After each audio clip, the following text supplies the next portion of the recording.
Oh my god, how is it dating a DJ? What was that like? You tell me. Girl, you love no. Well, like, what was your experience?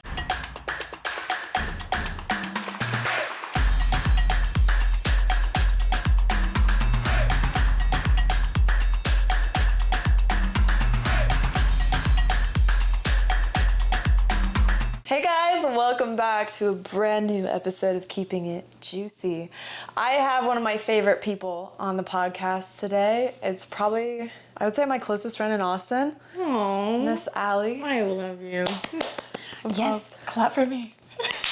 I clap for our friendship. A round of applause, me too. It's so wonderful. So, before we get into your life, I want to ask, like, obviously some basic questions for people to get to know you. But I want to start by saying that this girl is a fucking ride or die. Literally, if I have anything going on in my life and, like, I get invited to a show or something, I'm like, hey, Allie, would you be down? It's, like, always yes. I'm in, baby. She is always down for the ride. She's always down for a festival, a concert. It's, like, it's perfect. If I ever go out in Austin, I'm with Allie. You're good company. It's easy to say yes to you. Well, you're good company too. Thanks for Look at us. saying yes. Yes. We're doing great things. We're doing freaking awesome. And how smart do we look with these glasses? I can't see any better with them on. Just so everyone knows, my eyesight is still garbage, but I look cute. Yeah, you look really cute and smart and down to business. I know, we look like we're about to put some books away in a library. With our dinos. Honestly, It's comfy. I can see the kinks right now. I can see in the comments. Oh god. Whatever, comment, subscribe, you know. I feel like we're in a Taylor Swift music video. What was that? One. We were both young when I first saw No. No? She's a cheerleader. I'm the girl on the bleachers. Oh yeah. Yeah.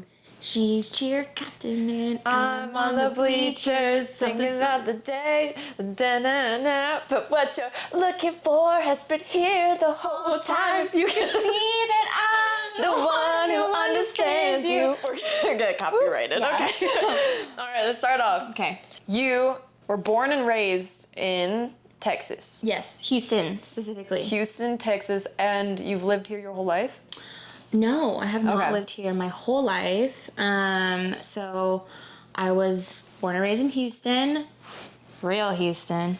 Those who are from Houston know, and Real. those who aren't probably have no idea what that means.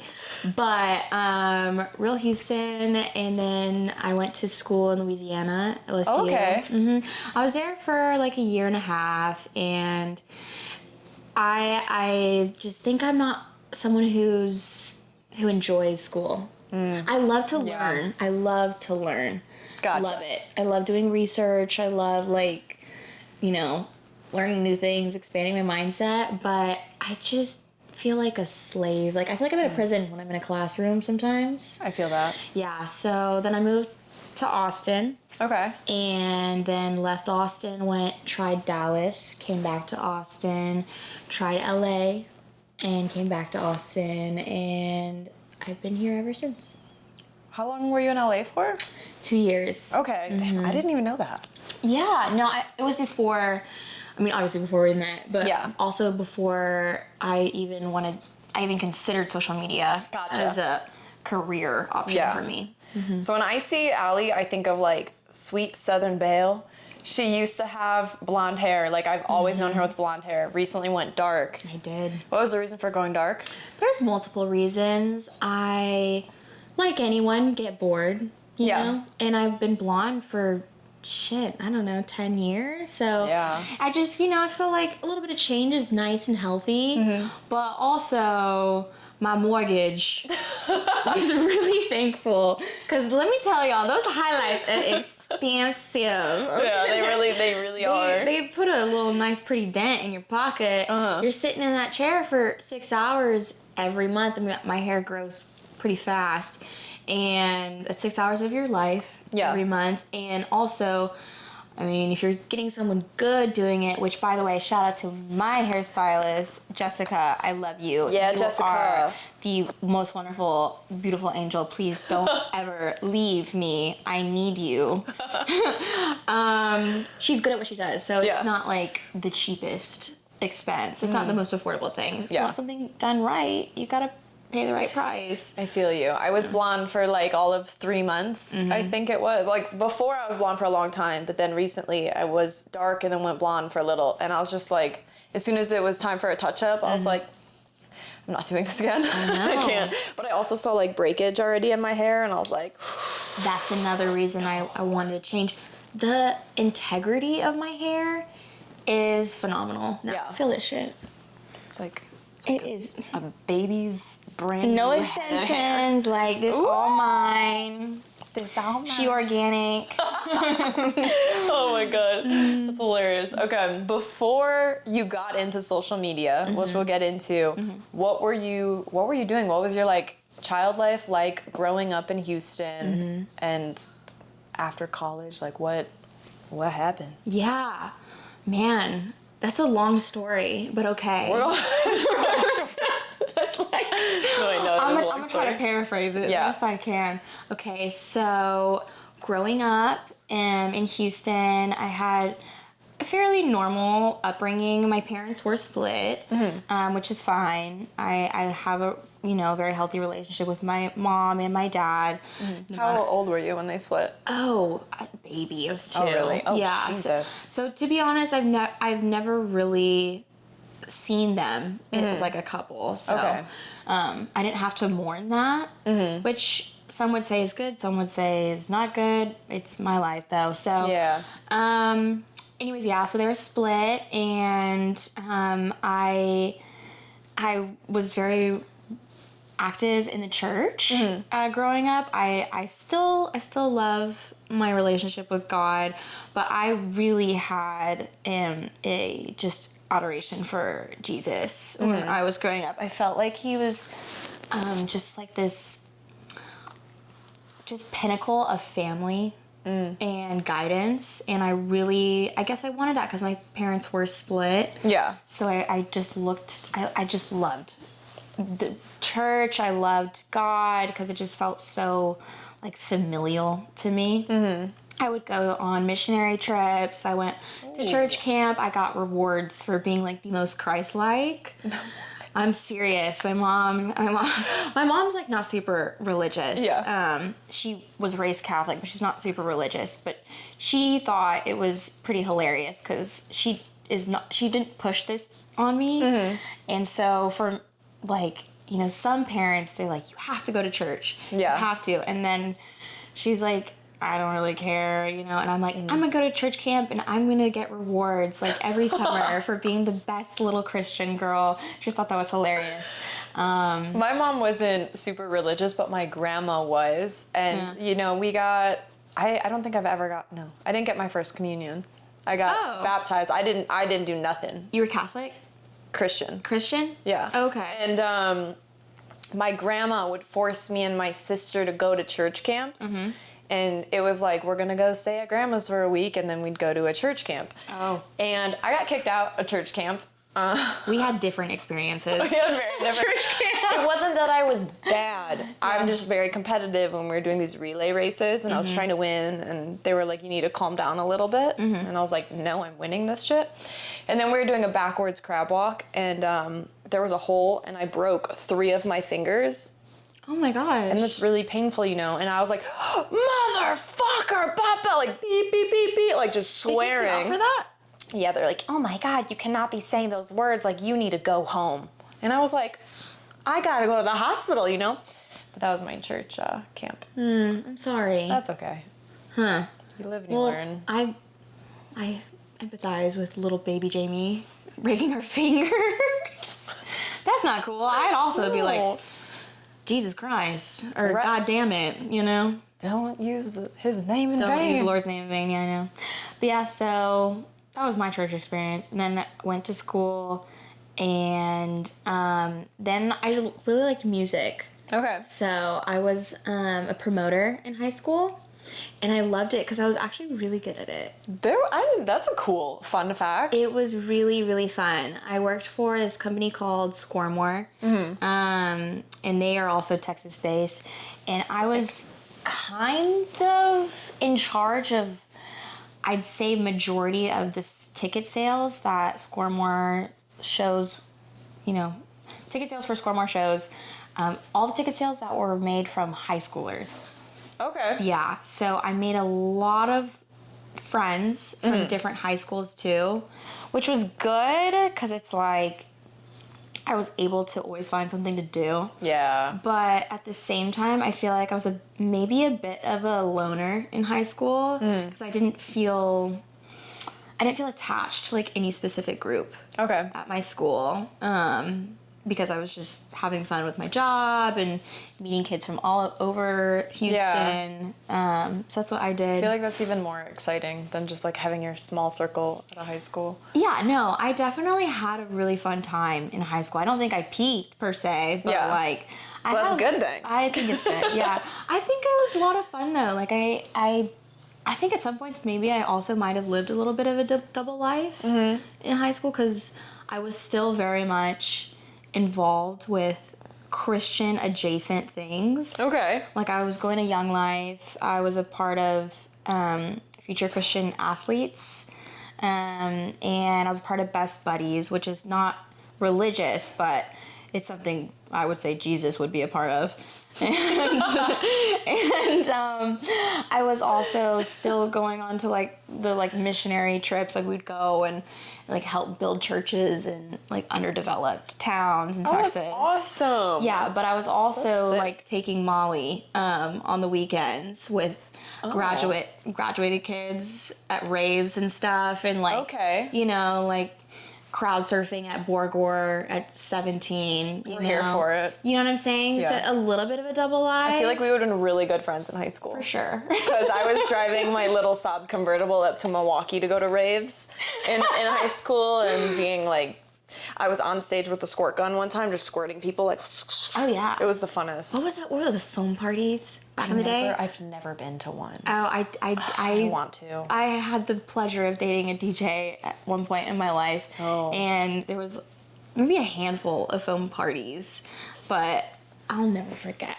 My friends came with me to this one guy I dated show. He was doing a foam party, and she looked so cute. My friend looked so cute, and she's standing on stage like we feel so cool on stage at the rave, or maybe like 20, maybe 21, and we're all done up. We're like cute, like everyone's disgusting, like there's foam and dirt and stuff in the crowd, and she's on the stage dancing, like doing her thing, and then the foam gun just turns out of nowhere and just unloads on her, and it was so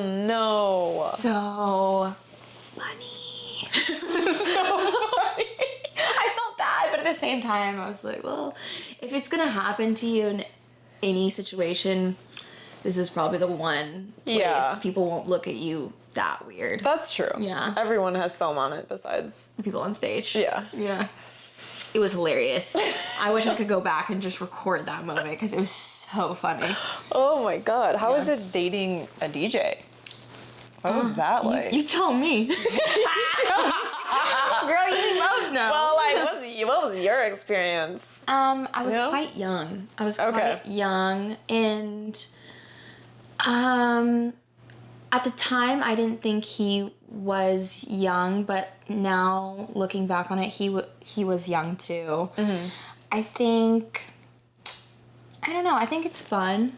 Yeah. I think it's fun when I did it. It's exciting. Yeah, it's exciting. When I dated a DJ when I was in like high school, college, I just feel like that was probably the time of my life to do something like that. Yeah. Because you're just enjoying your time. You're just having fun. There's no real responsibilities. Yeah. But I can't lie. There would be moments where I would be like, this sucks. And it's probably just because I'm a person who is extremely loyal. Mm-hmm. And I I really value those characteristics in people, and I can't ignore the disappointment I feel when I see someone not reciprocating those things for me.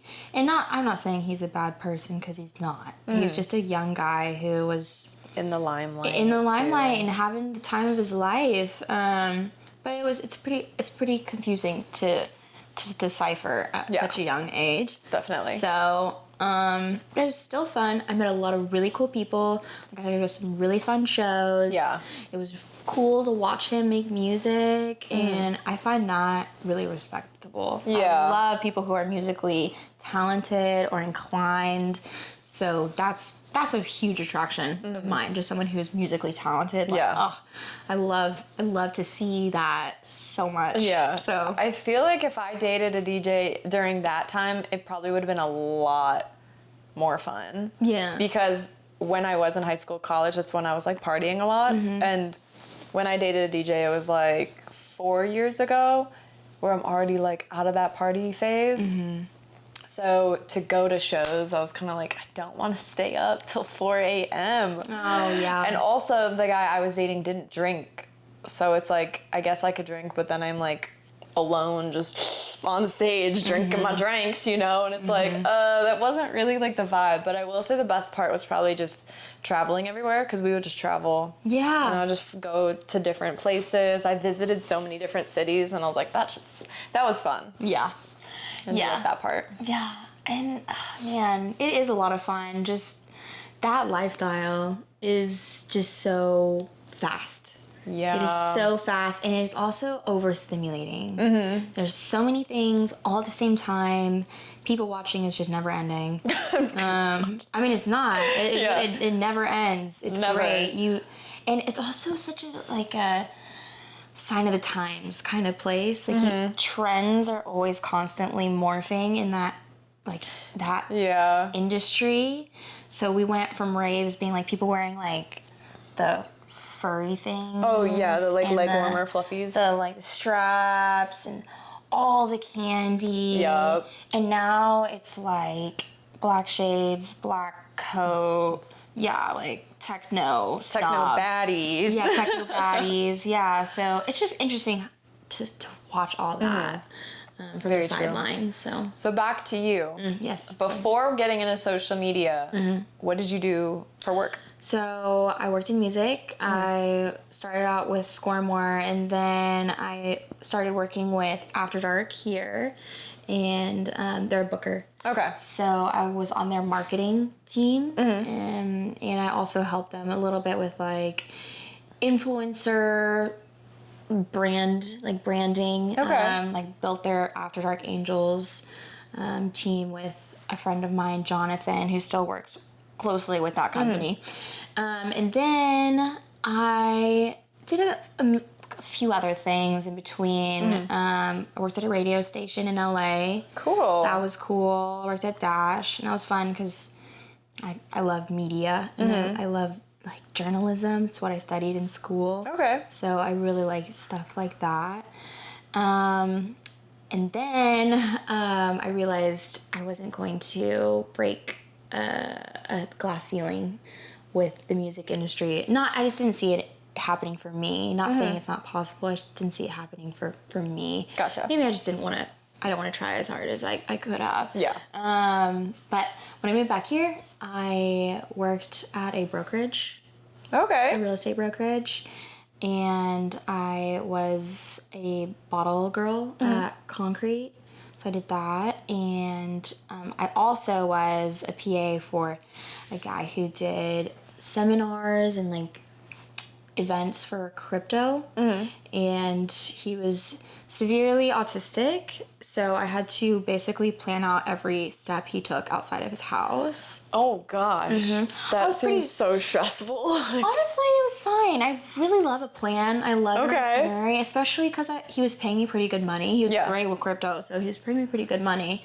So I was fine with it, but I was working a lot, and then COVID happened, and I lost all my jobs. You know, you can't do seminars if you can't travel. Right. So I lost that job. And then you can't open a bar if everyone needs to wear a mask. No and one's can't coming be, in. You have social distance, can't have a bar open.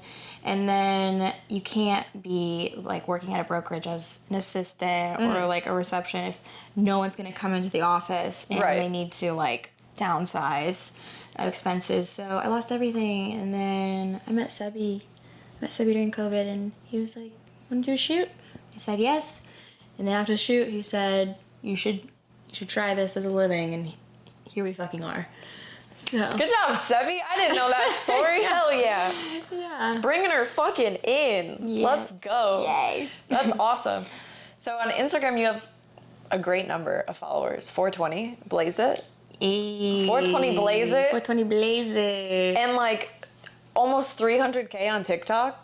Yes. That's awesome. Thank you. What was it like going from like no social media to like all of a sudden you have like a fan base? That was weird. It was a weird transition. Yeah. And I think it was weird too because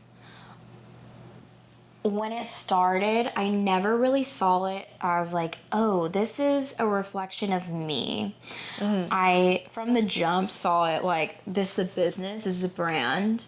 Yeah. So my marketing skills and like all of those skills for myself kind of just viewed it that way. So I never really saw my Instagram like, oh, I'm popular, like people like me. Yeah. I more saw it like, okay, my business is building.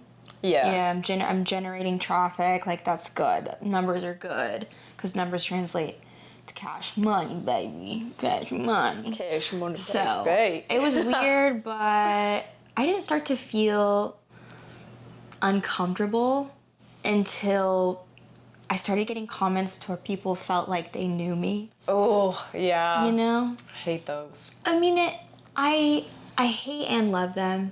I do, because I appreciate. It is really nice knowing that there's people out there who care. This is nice. true. It's really nice, and That not is everyone true. can say that. So I'm very, very grateful that there's people out there that care. There's like a line though, because when you're handling with someone with social media, like there's so much happening behind the Instagram page. They're like a whole nother life that we don't share. Right. You know, it's Yes. like even the most like authentic people on Instagram who post themselves crying and post every single thing, there's still some things missing. And Right. everyone's always going through something in their life. So when people like have, you know, interesting comments to you, it's like you never know fully what's going on. I think, yeah. No, I would say that's the parts that like people would make assumptions about me, you know? Yeah. That would really bother me. People would assume I have a horrible relationship with my father, which is not true. It's not true. Daddy issues. I mean, I would say we all have some kind of parental issue in Yes. some shape or form. That's just, you know, people going through that relationship because they don't get a manual on how to raise kids. 1,000%. But yeah, they'd make assumptions like that. They'd make assumptions that, like, no shame in this, but I would often get assumed I'd be like some kind of escort or like some shape, something like that. Right. And I actually can't stand like the idea of that. I can't either. I stand that. I can't either. I'll tell a crazy fucking story. Yeah. So I have a stepsister, right? Okay. We're not fucking cool. She doesn't belong. I mean, you got them excited. I know. You got them excited. They're like, what? No. No, she, after this incident, she died in my mind. Oh, Oh. like literally, like, oh. No. She's alive still. But this woman told my mom, who is not her mom, told my mom, at the time, I was dating a baseball player and he was flying me to go hang out with him and go to games and shit. We were talking for like 2 fucking years. You and your boyfriend? Baseball player, boyfriend, yeah. I don't think we ever were boyfriend or girlfriend, but whatever. Anywho, she tells my mother that I am an escort and this baseball player is paying me to fly out and sleep with him, right? And my mom believed her and kicked me out of the fucking house. It was like a huge blow up fight, and I was just like, you've met this man, like you've met him.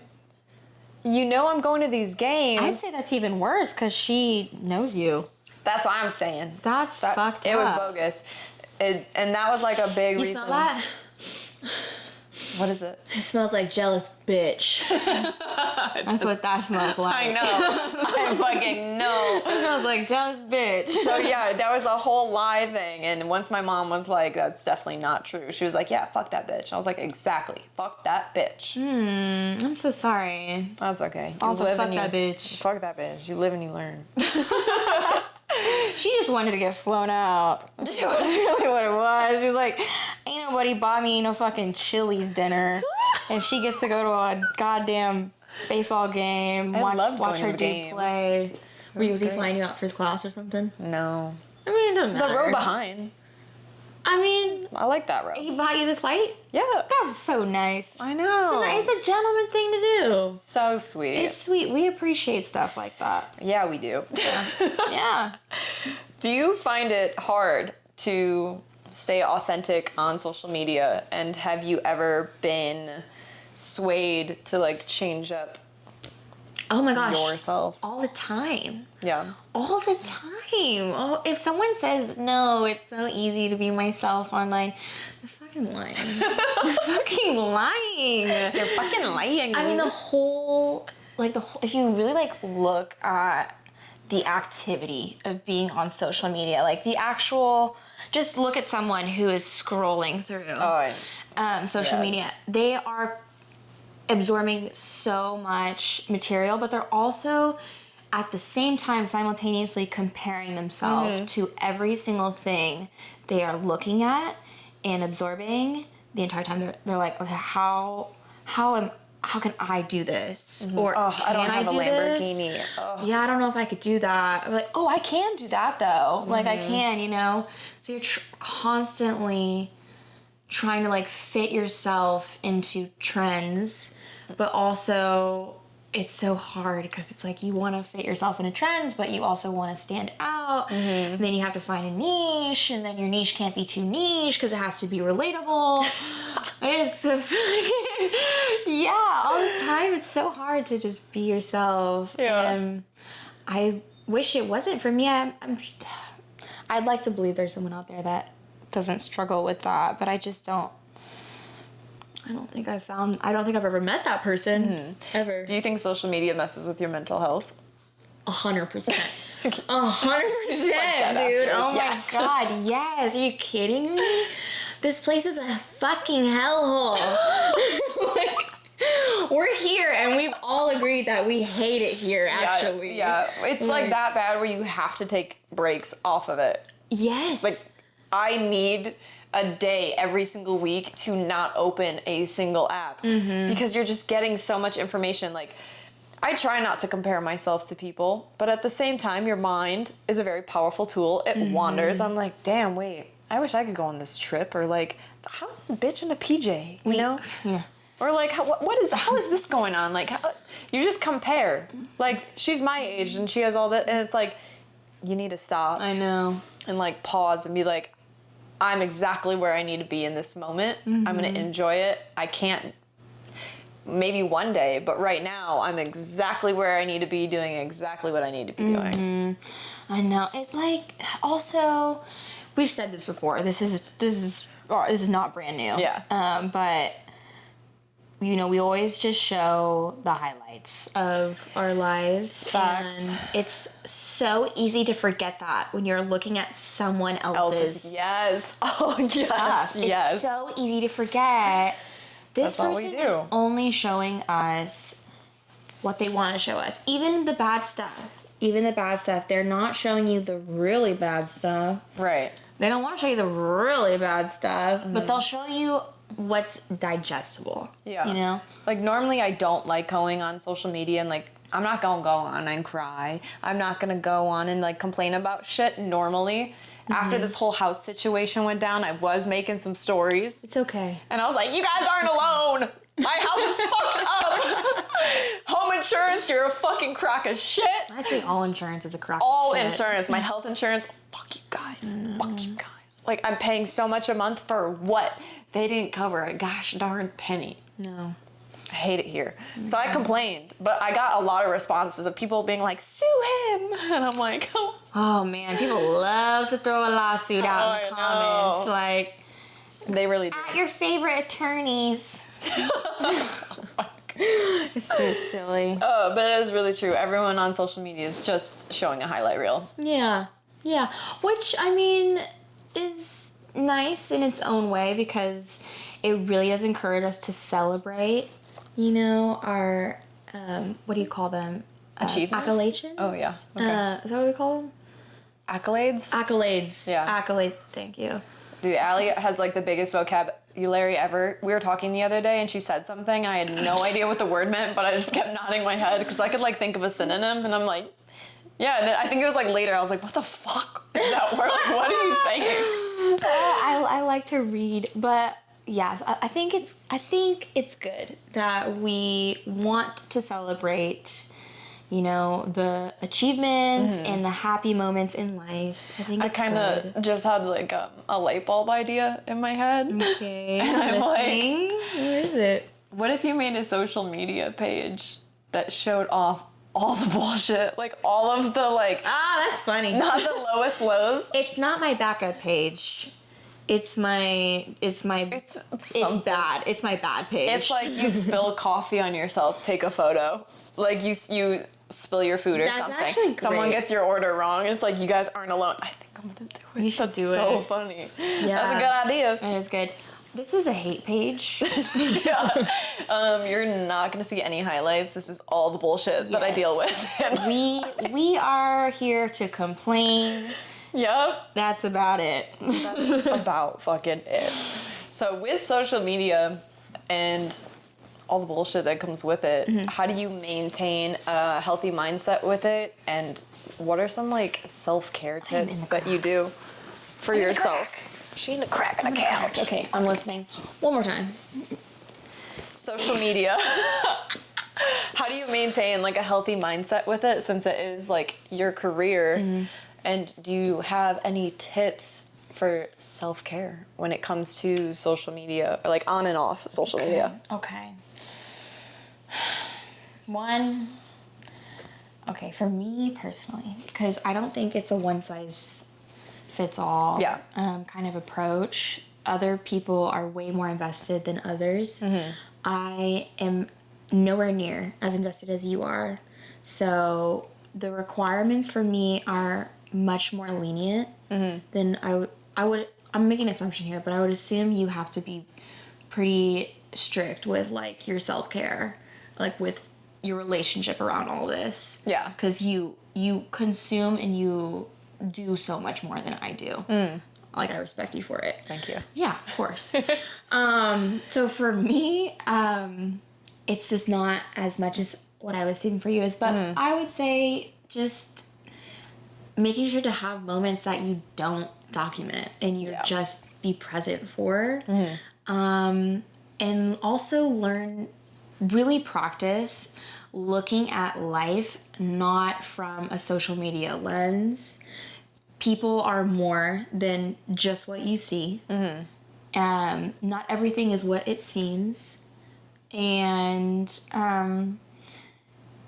just because something isn't grandiose does not make it great. So I think just like practicing those things in those moments, like where you just remove the ideologies that have made social media what it is today. And that kind of like reminds you that you're human. Yeah. And We are literally all you're just not humans. you're not an AI. Like, no, we're real. you're a human being. So is everyone else Yep. walking this fucking godforsaken rock in space. So just, not looking at things like, is it trendable though. Yeah. Honestly, I don't really follow the trends.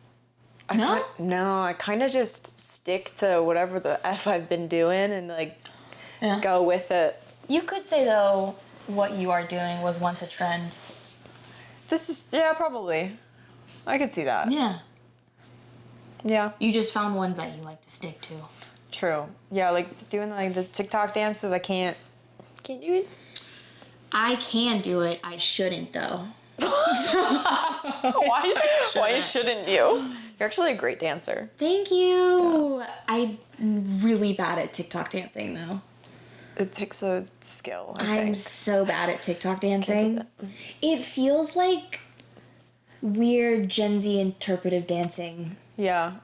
Have you gone out to like the clubs and you see people doing them? Yes. No, are you kidding? I have. Oh god. Oh my god, when that one Beyonce song with what's her name? This ain't Texas? This ain't Texas. No, but it was like that massive TikTok. Beyonce and what's her fucking name? She got shot in the foot. Oh, Megan Thee Stallion? Yeah, that song. Oh, I'm a savage. Yeah, and it was like Classy, bougie, ratchet. yeah, they would do that dance in the clubs and I'm like, bring back like the fucking gas pedal. But I gas think that pedal. was like when TikTok first became so fucking big. Yeah, like, it wasn't like COVID time. it was like astronomically big. It was so like everyone was on there. yeah, So this is true. yeah, maybe it wasn't as cringe yet to do that. Now it is. So if you're at the club, please stop TikTok dancing. Thank you. Bless your hearts. Yeah, while we're at it, if you're at the club, there's a couple of things you probably shouldn't be doing at the club. Oh, you want to help them out? Yeah. Oh, help them out. In the club, we are all fam. However, look out for your fam. Okay? Wear deodorant. Oh my god. Please. No. Some of y'all smell ratchet. Hey, and that is not just the club, okay? Like people need everywhere. to be putting on deodorant Something. everywhere they go. Please. I was on a plane and I could smell this freaking guy. Oh my god! I wanted to write a complaint for the person who had to sit next to him. Oh, no. Because I could smell him when he walked by and it was ripe. It was really, really ripe. Like we're talking week no shower. Oh. I was not in first class, if Dang. you can guess. Dang, someone needs to upgrade Allie. But I won't fight it. you upgrade me. But yeah, wear deodorant. Also, like we need to hold each other to better standards up in there. Mm-hmm. Learn to say, "Hey, sister, you've had one too many." Yeah. yeah, please. It's time for a bottle of water. Water. Please drink some water. No more 1942 for you. It's H2O for you, ho. You know? So, more of that. Literally, y'all don't need to be blacking out every night. No. Like, have a couple, feel a little loosey-goosey, have a good time. Yeah. Remember the night. I like remembering the night. I know. My birthday, I didn't really remember my night, girl. Well, that's okay. That's okay. That happens one night a year. That's true. one That's night my here. one night. I was also basically DD that Yes. night, so I was Good thing. sober Sally. So you were in good hands. Thank you. I felt like I was in good You're in hands. good hands.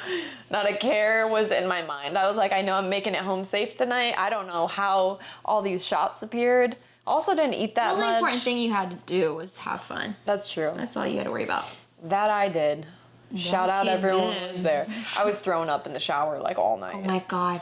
Do you remember this part where we were driving home? Barely. Okay, can I tell the Yeah, story? you could tell the story. Oh, hell yeah. Okay, so we're in Key West. We were having a freaking blast. Yes. Again, I was sober this entire weekend, so I was having the pleasure of just, enjoying y'all's time, being wasted. Wasted.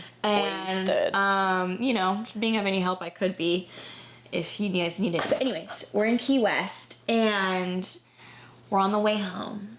And y'all have been drinking a lot. A lot. On the boat, All day. All day on the boat. All day.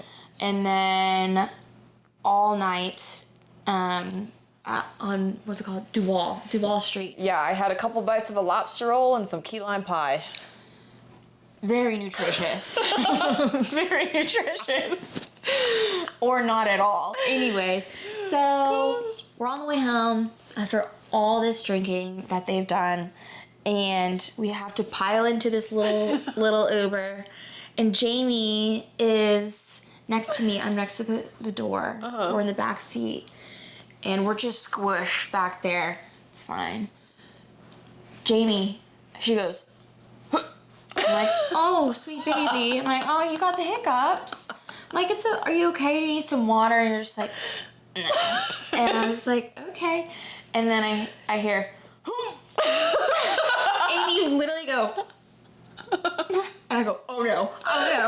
Because I had like this cute dress on. I had this cute dress on. It was really not. It was really cute. It was not the time. I was not ready to be thrown up on. I love you so much, but I didn't want that for me. I didn't want it for you either. So I made the Uber stop in the middle of the road. I do remember you yelling, be like, stop, pull over right now. Right now. Made him stop the car immediately. Got out in the middle of the road, and Jamie, like a rock star, projectile vomited outside the car door. It was like perfect, like, yeah, it was great. Yeah. It was awesome. And then, got back in, gave you some gum. Thank you. I don't remember that, but thank you. Yeah, you gave I me. definitely threw it up as soon as I got out. It's okay. Tony kept kissing you. I was thinking about that. I was like, damn, okay. He don't care. Okay. I just remember getting out of the Uber and I walked up the stairs and there was like the little balcony and I was just like, Yeah. nice. Yeah. But we live and we learn. It was a good time. You had a lot of fun. I did, yeah. I was there for it. It was a blast. You left. All right, so I guess we'll go into the Garden of Eden. You left early before it got nuts in there. Well, but you were sober. You had to be drunk to be in this place. Yeah. There was old man schlongs hanging out. They're like Do they sitting. know what Garden of Eden is? No, but they're sitting like this. Like just ball sack. Oh no, I missed that. I remember walking in sober and like there's just a man with like a little cloth over his dick and I was like, oh, we can't be in here sober at all. Oh, when we first got there? Yeah. It was I was like, we're gonna be here for like 15 minutes. That's what I thought in my head. And then I also thought that in my head. yeah, like max 15. And then all of a sudden everyone's buying shots and getting drinks and fucking Tony's pounding these pineapple tequila drinks. Like, you were gonna finish that sentence. oh god. Literally drinking these so fucking fast. He's starting to get lit. Jenna and Nicole are getting No, y'all lit. are having a good old time. We were. He took my pants off. I'm pantsless. Garden of Eden, by the way, I didn't say it, is a nude bar on a rooftop in Key West. Like, you can be legally, like, butt-ass naked. Butt-ass naked. I personally didn't get butt-ass naked, but I had no pants on. I was wearing a bodysuit. For, like, the whole time my ass was just out. You know, that's a vibe. Everything stayed on my body while I was in that building. Yeah. Not my pants. They were gone. You had a bodysuit on. It looked like you had a swimsuit. Yeah, I was basically. chilling. I mean, your butt looked better than anyone else's butt. I got in a lot there. of compliments. As you should. You worked really hard on that. There was a bachelorette party that came in, and we saw them like a couple days later getting off the charter, and they're like, "We know that butt. You were at the Garden of Eden," and I was like, "No way." No way. I'm sure it's the tattoos, but they were like, "That butt, you have the best butt." I was like, "Oh shit, thanks, guys." Dang. Hi, Kimmy. Recognizable rump. Rump girl. I actually won a butt contest before. It's called Rudy of the Year. Shout out you guys. You won it? Yeah. No. Yeah, I did. I didn't think I would. I didn't think I would. My butt is not that big though. It's just like a little muscle, like boop, you know. But it's really nice. Yeah, I do have a nice butt, but like I was going against some big butts, and I Well, won. Just because it's big does not mean it's Nice. great. Yeah, that's true. Won a free trip to Cabo. That ass took you to Mexico? This ass got me to Mexico for free. Okay. That's what I'm saying. That's why I be in the gym squatting. You ask me why? Free trips. I win contests, baby. Hell yeah, you do. Did you ever only like get one. an award, like a thing, or was it just the flight? That'd be such a cool trophy. Damn. Best. You should I'm gonna honestly. DM 'em. You should go make a best ass trophy. I'm gonna DM that and be like, I never got a trophy, and I feel like I deserve one. I'd like to hang it in my game room. Yeah, I'm gonna DM them after this podcast. I think you should. I'll help you write it. So in this Garden of Eden place, Allie went home like a sweet angel baby, and I wish I went with her because I was exhausted. No, you don't. No, I don't. Don't lie to them.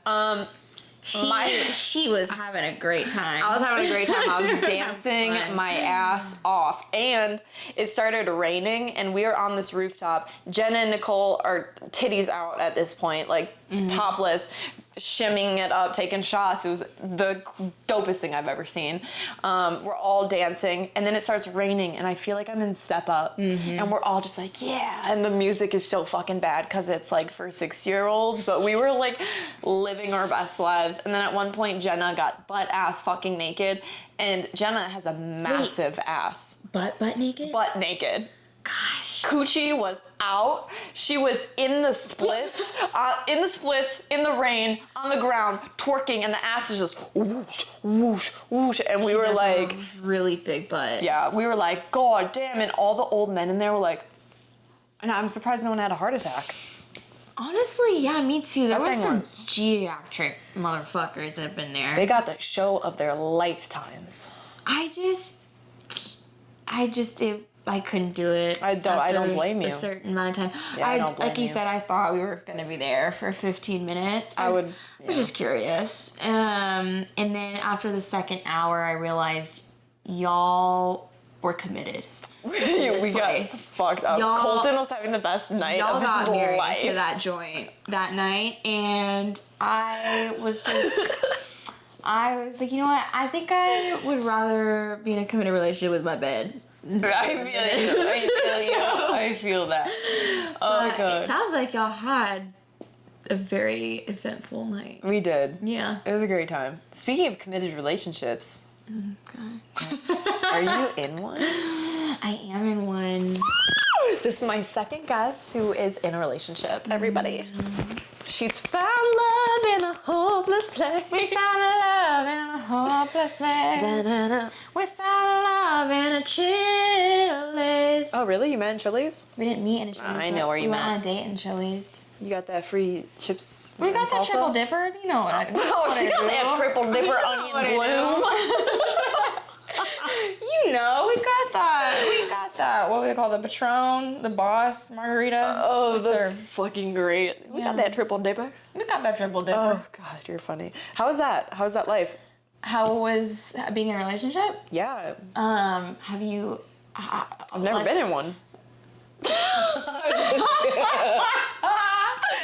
No, but like, do you think it's harder being a Yes. social media Yeah. influencer trying to find love in this world? Well, let's ask it one more time. I know the answer, but maybe they don't. Okay, ask it one more time. Do you think social media makes it harder to find love in a happy relationship? Yes, I do. For obvious reasons, but also for not so obvious ones too. Yeah. I think finding a healthy, loving relationship is challenging for anyone these days. So I wouldn't say like it's just challenging for people Yeah. who do what we do, who work with social media, who work in entertainment, who have like an online presence, and are perceived by like an abnormal amount of people. Yeah. But I think finding something special and reciprocal is really rare these days. And social media definitely creates an issue, not just for us, but for, I'd say, 100% of the dating pool. I would say so too. Yeah. Yes, people have integrated social media into their dating lives, whether they like it or not. I think it makes people think they have so many options, 100%. and you don't. No, you don't. Also, people are under the delusion that they're like the bee's knees. You know? They're fucking swiping left when really, dude, like, you should be swiping right on every single thing. Like you like have no place to be picky here, bro. Yeah. Yeah, so it's like the overwhelming amount of comparison, the illusion of options. Yeah. The illusion of options, and just the overwhelming stimulation of standards. You know, people are constantly being told what the perfect partner is. Yeah. What like the perfect boyfriend is, what the perfect girlfriend is, what they look like, what they do for a living. Are they traditional? Are they modern? What kind of family do they come from? And like, so we're constantly on social media, just I don't know, we're like writing out these fantasies, and people are looking for a fantasy, and not actually willing to see people for just people. Like it's like, oh no, he has to be over 6 foot, he has to make this much money, he has to be athletic but not too muscular, he like, you know what I mean, like he has to be a gentleman, but like he has to be like stern and alpha male at the same time. It's like, dude, like You gotta be less picky.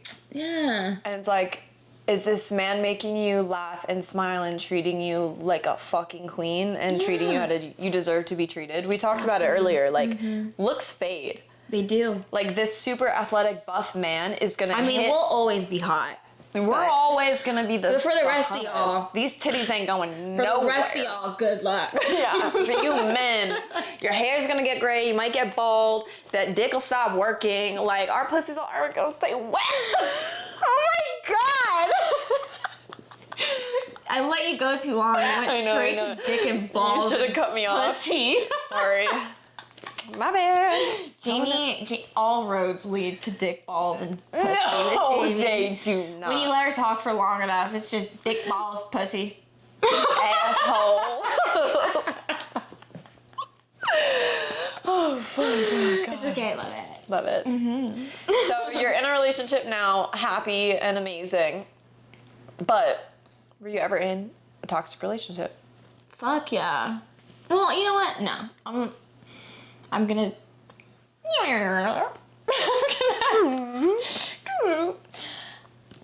gonna say I've had toxic moments in past relationships. Okay. I would not say the entirety of any relationship I've had has been all toxic or all good. I would say that there has been moments, where they weren't their best, I wasn't my best, or we weren't our best versions of ourselves. I like the way you worded that and put that. Thanks. It's the glasses. I was listening to it and I was thinking like, was my relationship just parts toxic? And I was like, nah, that motherfucker is fucked up in the head. Fucked up in the head. Yeah. Yeah, you would agree with that. I would agree. Yeah. I compare. Well, from your moments of toxic relationship, I'm sure it had some like mental toll on you. How did you go about healing from those? Well, I'll say this. I am damn thankful for OnlyFans because I wouldn't have been able to afford it. Yeah. To be just straight up. Like, therapy is it is a necessary investment, but it is expensive. Yeah. Because it doesn't just conclude, okay, go see your therapy, once a week, once every 2 weeks, or maybe even more than that, twice a week. And each session is anywhere from like 100 to 200, depending on what you're doing. But it also requires you need to read the books, and you need to like go do things that make you happy. So you need to go outside, go do stuff. And hobbies also cost money. Right. But that's all part of the healing process. It's like, you go back to what makes me happy and where did I lose myself? Where did I lose myself in this relationship where I put their happiness above my own. And how can I remind myself that I'm worthy of being happy again, and my happiness is not reliant on whether or not I make them happy. Right. Yeah. So that's, just go to therapy, unpacking some shit, Yeah. some shit that was there before your toxic relationship. True. I mean, a lot of stuff comes from childhood, but before I get into that, I want to say that you actually got me into therapy. Like, I was asking you about it, and I was like, do you have any recommendations? You gave me yours, and like, I know actually by law, you can't have the same therapist as your friends. It is, my therapist brought it up because Really? One of our mutual friends asked, and I tried to give her mine. I think it's probably unethical. Yeah. I don't know if it's against the law. I guess it's like a therapist thing. It's probably like a code of ethics. Yeah. But I don't think you could sue though. No. Yeah. I found mine from your list of what's the word? References? Yes. Yeah, my therapist had a list of references. Yeah. It's a good one. Found my therapist. Love her. Shit is expensive. Yeah. Do you think, for me, I have gotten so much more sensitive and vulnerable and emotional since doing therapy, and sometimes it really pisses me off because I'll be in a situation where I'll be like, old Jamie that didn't work on herself, this shit wouldn't bother me. Or I'd be like, fuck you, and like walk. But now that I'm like in this healing journey and I'm like seeing the dark and the light of a situation, and I like feel emotions, and I'm so much more sensitive. I don't see that as a bad thing though. I'm gonna not say you're overly sensitive, because I don't think the ability to have sensitivity in your perspective is a bad thing. I actually think it makes you smarter. Like, I think your capacity for empathy and understanding that there's more layers than just the one that fits your narrative, it makes you a smarter person. So I wouldn't say you're like this crybaby. No, Yeah. I think you just, it can be really sad to see the full picture of things, because it is heartbreaking it's much easier to be in a situation with someone who is hurting you and go, they're hurting me because they're a bad person. That's so Right. much easier. But then when you do things like therapy and you unpack some stuff, you realize your approach to how you perceive other people, it kind of coincides with how you start approaching and looking at yourself. So when someone is doing something that's hurtful to you, now after therapy, like, but why? Right. But why? And that is really heartbreaking, because sometimes the why is really sad, and we're all people who have walked paths of life before we've gotten into this disagreement with one another. Right. So that can make you kind of sad, and maybe it feels like, oh, I'm being overly sensitive, but I think your perspective has grown, and that makes you smarter, because you are able to see more than just what I think someone in their ego wants to see. 1,000%. It's kind of also like you could see the potential someone could have if they like stepped into the better version of themselves and wasn't acting out of ego. It's like, damn, you're here. But if you just made these small little steps, you could be like so much more and like such a kinder human, and just the growth, Yes. You can't want that for other people. No, definitely. They gotta get it themselves. I know for me, right now in therapy, we're working a lot with like inner child. And, some people have had great childhoods, others not so much.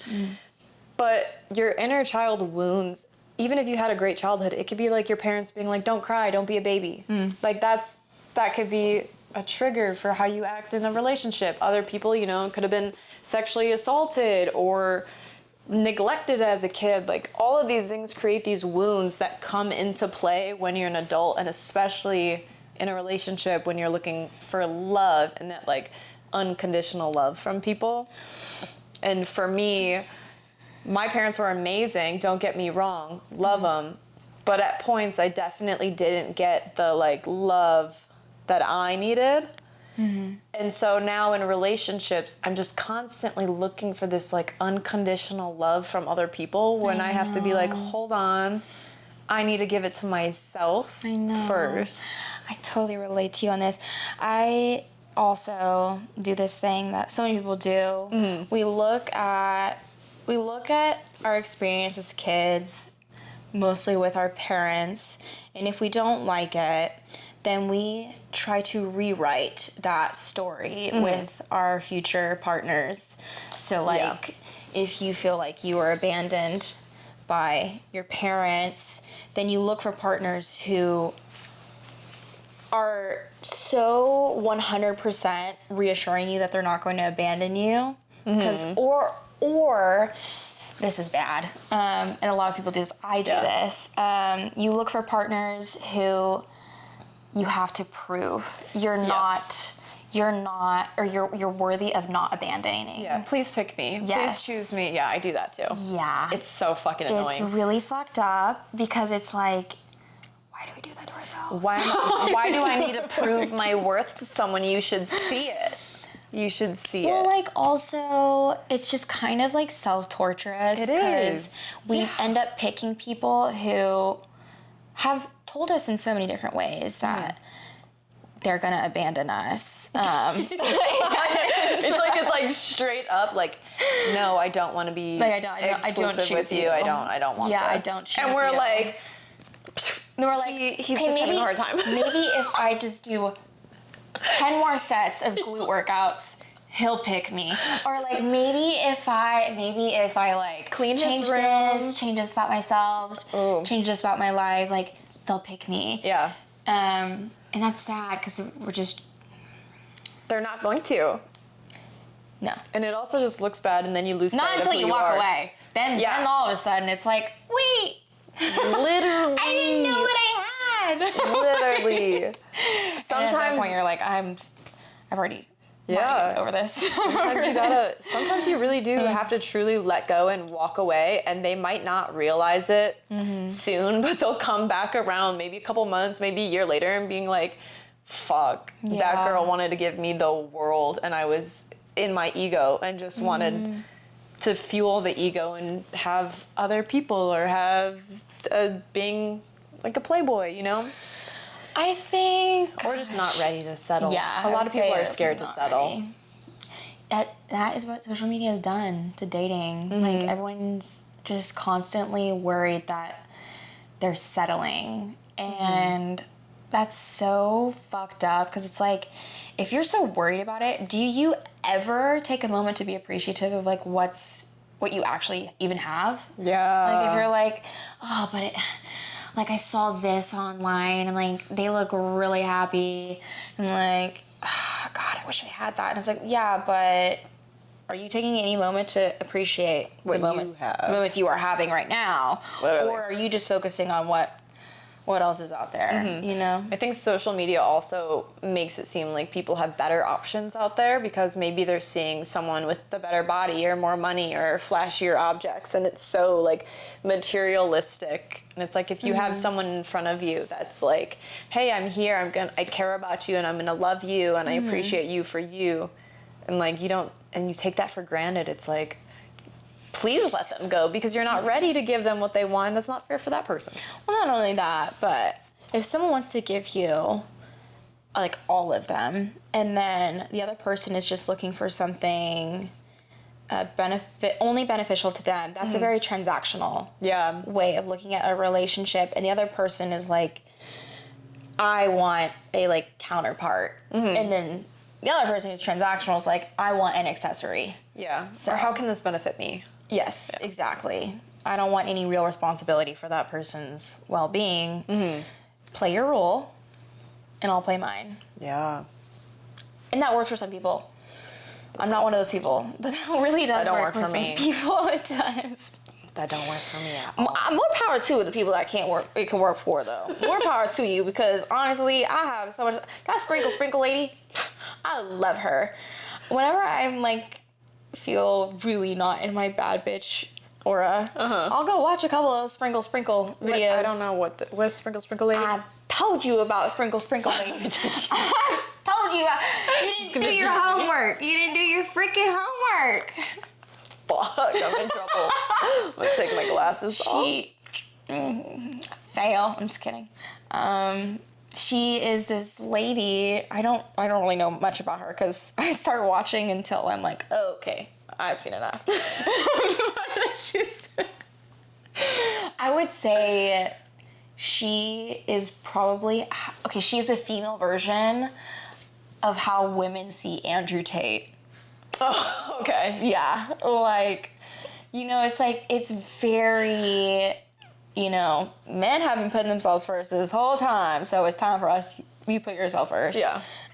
So a lot of transactional ideologies, but also just like no bullshit. Yeah. Boundaries, which I do really love to hear sometimes. I'm like, yeah, don't let that man waste your time. I'm like, yeah, like go focus on yourself, girl. I love when she says stuff like that. But I was watching this one video, and she was like, that boy don't want to commit to you, so you know what you gonna do? Oh God. This lady cracks me up. She really has her moments of just, she's chaos. I love it though. I would never do this, but she was just like, that boy ain't gonna commit to you. So what you gonna do? You gonna keep your little boy, and you're gonna get yourself a sugar daddy. I was just like, and she like even wrote it on a little whiteboard. She was like, boy. She was like, all right, love. You got your little boy toy, little heart, and then SD. Then a money sign. Like she drew this out. Oh my God.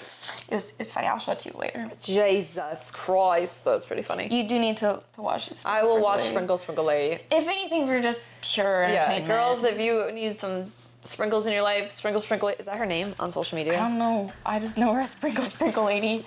Oh, The God. people will know. You'll know who Sprinkle Sprinkle Lady is. Yeah, sure, maybe. You don't, but you will. Literally. You will.